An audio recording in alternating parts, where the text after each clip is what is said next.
పల్లీలు, పచ్చి కొబ్బరి, పచ్చిమిర్చి వేసి చట్నీ ఎలా తయారు చేయాలో చూసేద్దామా అన్న ఆ స్టైల్‌లో.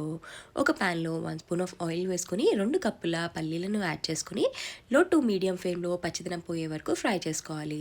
ఇప్పుడు అదే ప్యాన్‌లో 1 స్పూన్ ఆఫ్ ఆయిల్ వేసుకొని సన్నగా కట్ చేసుకున్న పచ్చిమిర్చి ముక్కలు, సన్నగా కట్ చేసుకున్న పచ్చి కొబ్బరి ముక్కల్ని యాడ్ చేసుకొని బాగా ఫ్రై చేసుకోవాలి. ఈ మిశ్రమాన్నంతా చల్లారబెట్టుకోవాలి.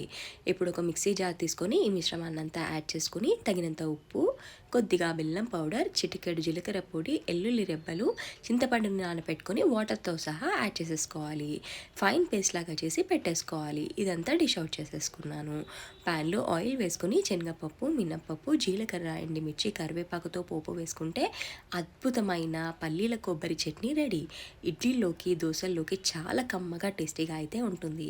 ఒక్కసారి మీరు ఈ ప్రాసెస్ ట్రై చేశారంటే నెక్స్ట్ టైం నుంచి ఇదే ప్రాసెస్ చేసుకుంటారు. అంత టేస్టీగా ఉంటుంది మరి.